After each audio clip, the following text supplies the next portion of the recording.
할렐루야. 오늘 이 아침에도 또 말씀과 기도로 하루를 시작하는 여러분 가운데 우리 주님의 크신 사랑과 은혜가 함께 하시기를 축복합니다. 우리 시간 찬송하면서 우리 수요일 새벽 기도회 시작하실 텐데요. 오늘 찬송가 251장 우리 옛날 통합 찬송가는 137장입니다. 우리 새 찬송가는 251장, 통합 찬송가는 137장 놀랍다 주님의 큰 은혜, 우리 찬송하면서 새벽 기도의 자리로 나아가도록 하겠습니다.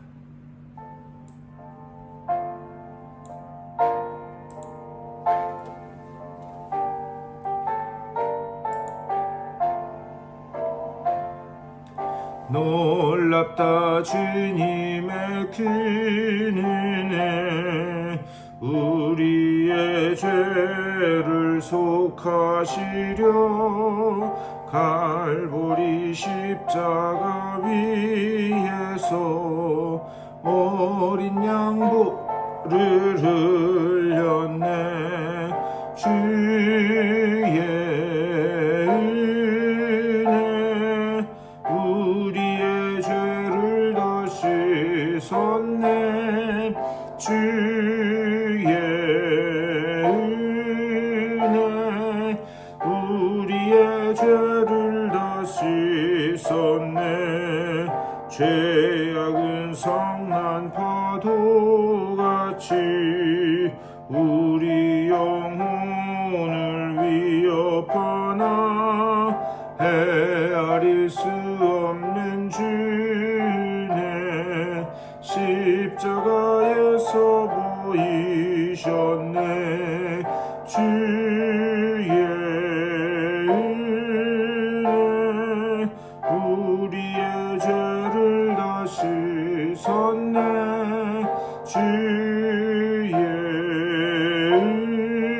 은혜 우리의 죄를 다 씻었네. 죄악에 물든 영혼들을 주께서 피로 씻으시네. 지금도 흐르는 그 피에 눈보다 더 이게 씻으러. 주의 은혜 우리의 죄를 다 씻었네. 주의 은혜 우리의 죄를 다 씻었네. 비할 수 없는 그 은혜를 믿는 자에게 거저주네. 형제여 주 앞에 나와서 더 지체 말고 곧 받으라. 주의 은혜 우리의 죄를 다 씻었네. 주의 은혜 우리의 죄를 다 씻었네. 아멘. 우리 다 같이 기도하시겠습니다.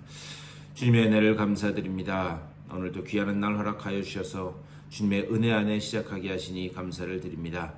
주님의 그 보혈의 피로 우리를 씻으셨고 또한 그 보혈의 피를 의지하여 우리를 다시 일으켜 세워주셔서 우리가 은혜의 보좌 앞으로 나아갈 수 있게 된 것을 믿고 감사를 드립니다. 주님께서 그 흘리신 보혈의 피가 헛되지 않음을 아버지여 우리가 하루하루 삶을 살아가면서 늘 기억해 하여 주시고 다시 죄악에 빠져 물든 영혼들처럼 살지 않고 주님의 그 은혜 안에서 거룩한 흰옷 입은 백성들로 서는 우리 모두가 될 수 있도록 주여 인도하여 주시옵소서. 오늘 이 아침에도 주님 말씀하실 때에 그 말씀이 들려지게 하여 주시고 그 말씀이 깨달아지게 하여 주시며 또한 그 말씀 붙들고 오늘 하루를 힘있게 살아내는 복된 시간 될 수 있도록 주여 인도하여 주시옵소서. 감사하고 우리 주 예수 그리스도의 이름으로 간절히 기도드리옵나이다. 아멘. 우리 하나님의 말씀 보시겠습니다. 우리 열왕기상 오늘 열왕기상 16장인데요. 열왕기상 16장 1절부터 7절까지의 말씀 보시겠습니다. 열왕기상 16장 1절부터 우리 7절까지의 말씀. 우리 여러분 성경책 펴시고요. 1절부터 7절까지 우리 다 같이 한 목소리로 받들어 읽겠습니다.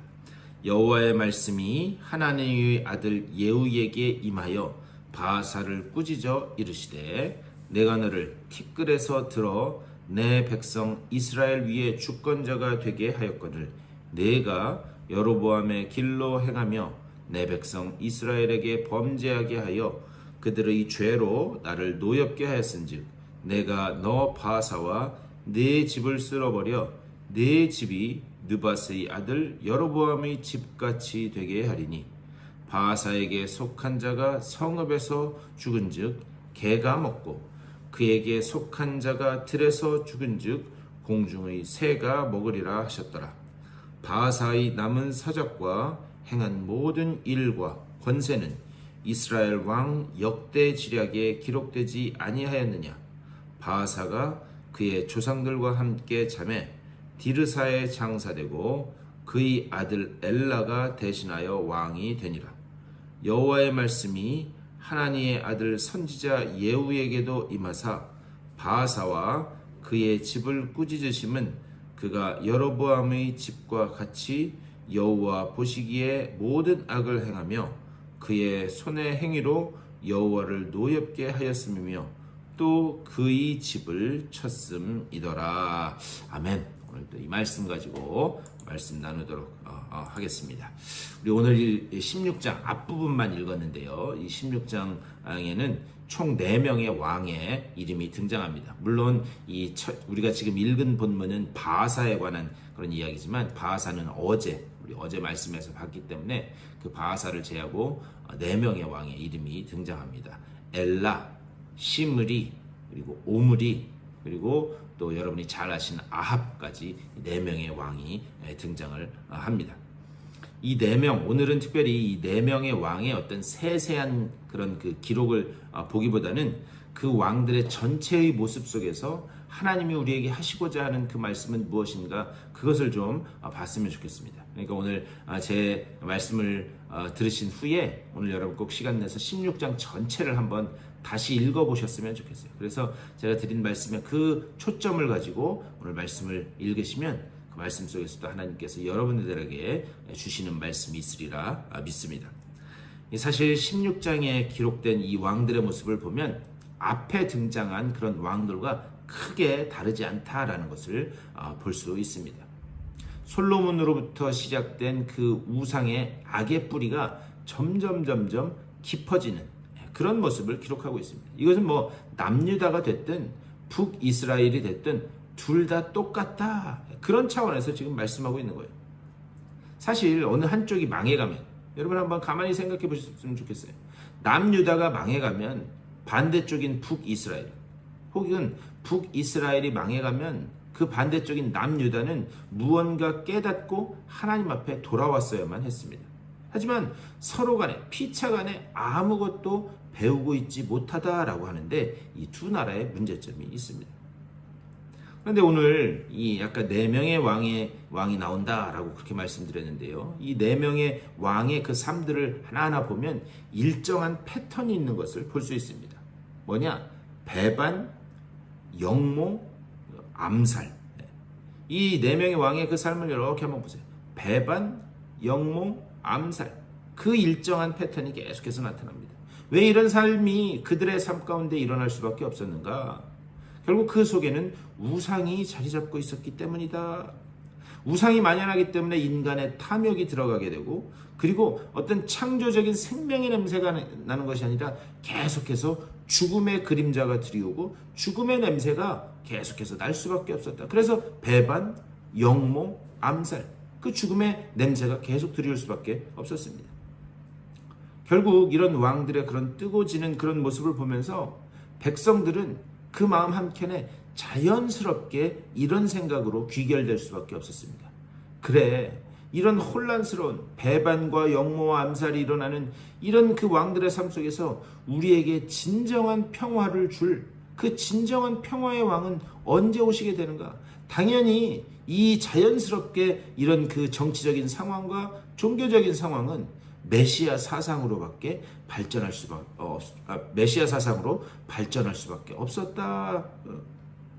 그래서 이 열왕기서의 역사를 갈라디아서 2장 2절, 갈라디아서 2장 42절, 2장 42절에서 이렇게 말씀해요. 때가 참에 하나님이 자기 아들을 이 땅에 보내사. 다시 말하면 이러한 이 나라의 상황이 메시아를 기다리고 그리고 때가 참에 하나님의 아들이 오는 것을 기다리는 그 사상으로 발전할 수밖에 없었다라고 하는 그런 말씀입니다. 그런데 이것을 단순히 어떤 역사적인 맥락으로만 이해하지 않았으면 좋겠어요. 우리 개인의 삶과 한번 연결해서 생각해 봤으면 좋겠습니다. 우리 인생에서도 왔다가 사라지고 일어났다 주저앉고 하는 그런 수많은 사건들이 있습니다. 그런데 이 문제들을 겪을 때마다 우리 사람들은 특별히 세 가지의 그런 그 관점으로 이 문제들을 볼 수밖에 없어요. 어떤 문제가 일어났을 때 이게 내게 이익이 되는가? 손해가 되는가? 이게 내게 이익이 되는가? 손해가 되는가? 또 어떤 사람과의 관계에 있어서도 저 사람이 내 편인가? 아니면 내 적인가? 또 어떤 그 일 가운데서 이 문제가 언제 해결될 것인가? 웬만하면 이 세 가지의 그런 카테고리로 이 사람들은 이 문제를 판단하고 생각할 수밖에 없습니다.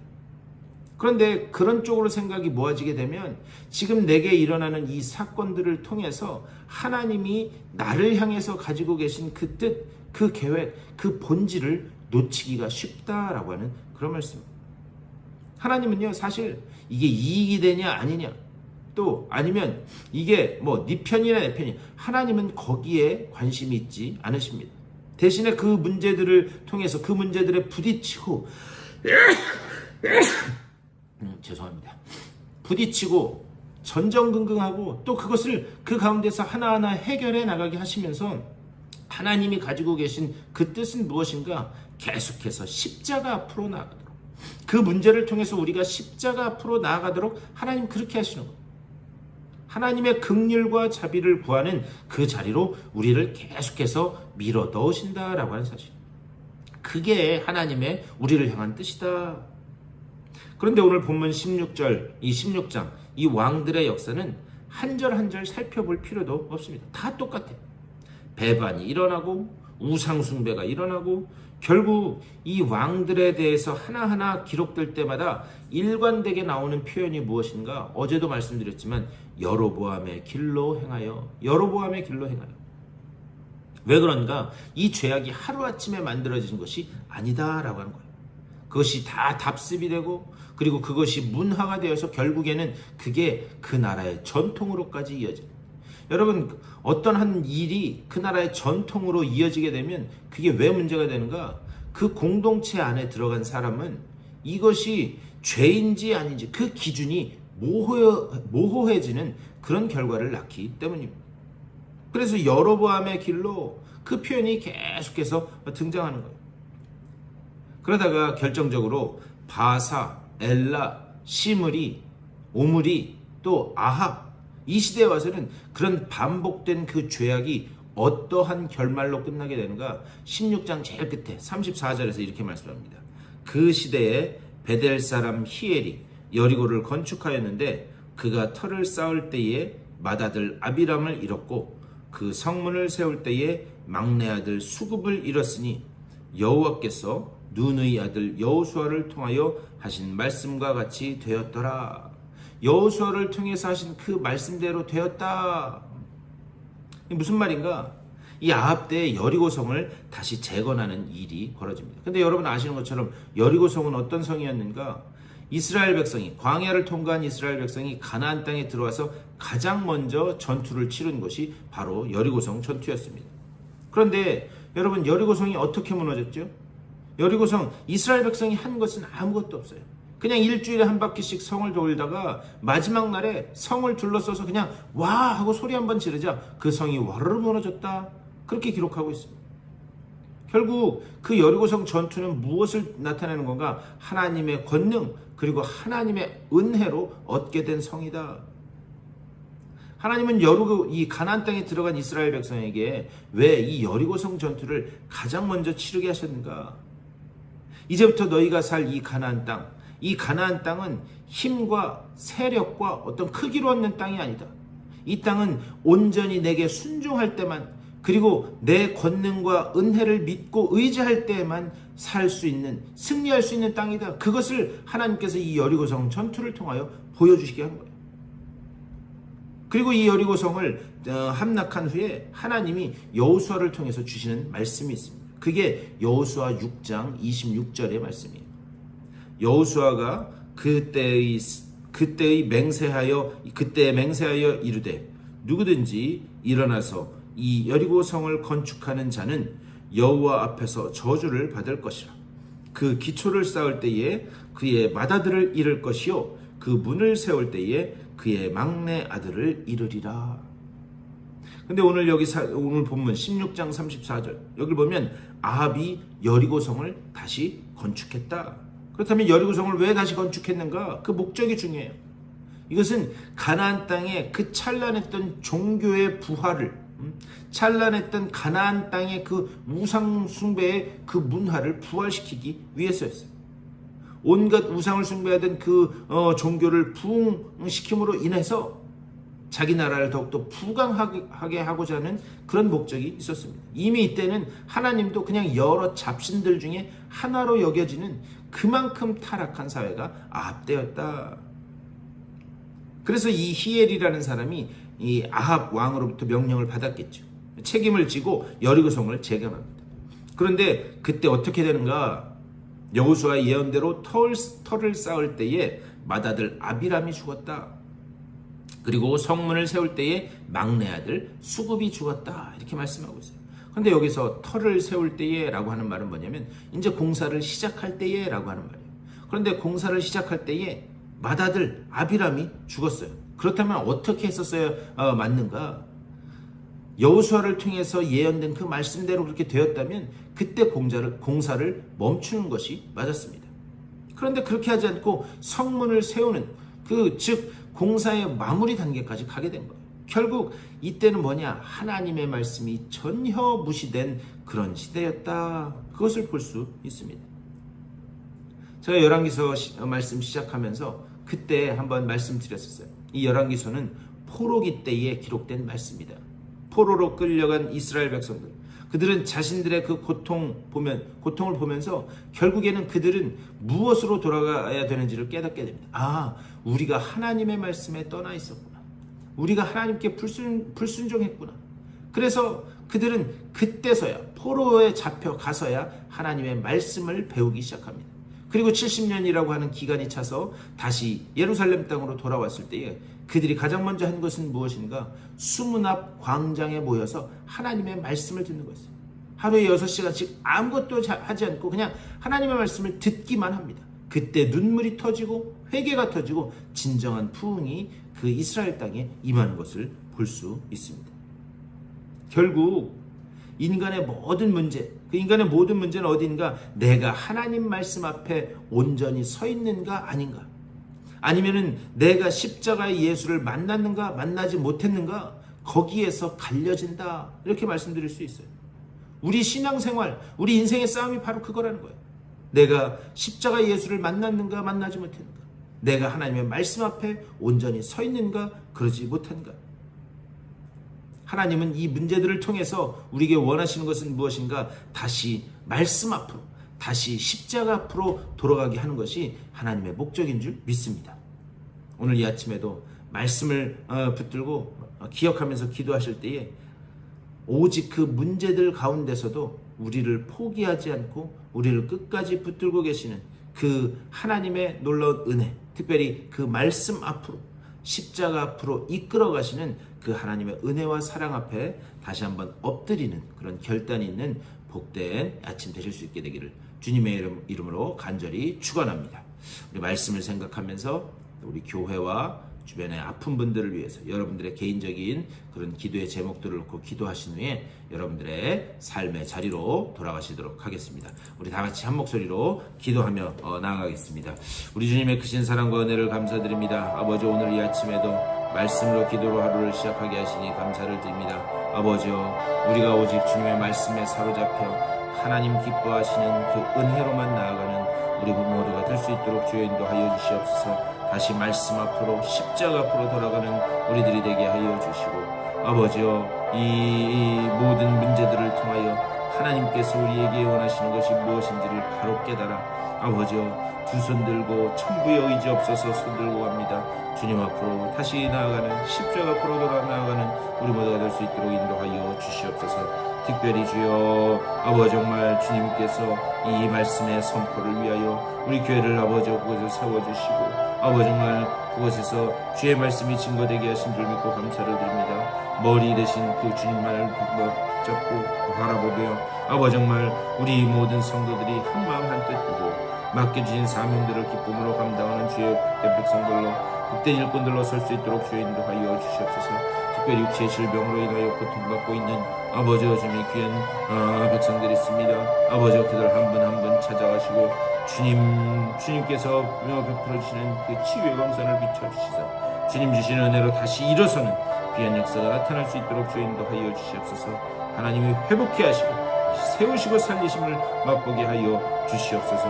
오늘 하루도 기도로 시작한 주님의 귀한 백성들입니다. 저들 한 분 한 분 찾아가시고 주님이 용기 주시고 위로하셔서 아버지 정말 말씀 붙잡고 승리하는 복된 한날, 주님의 은혜 안에 뛰놀며 다시 승리하는 귀한 날로 설 수 있도록 주여 붙잡아 주시고 주님 인도하여 주시옵소서. 주여 하나님의 그 은혜로 주님 채우심을 보게 하여 주시옵소서.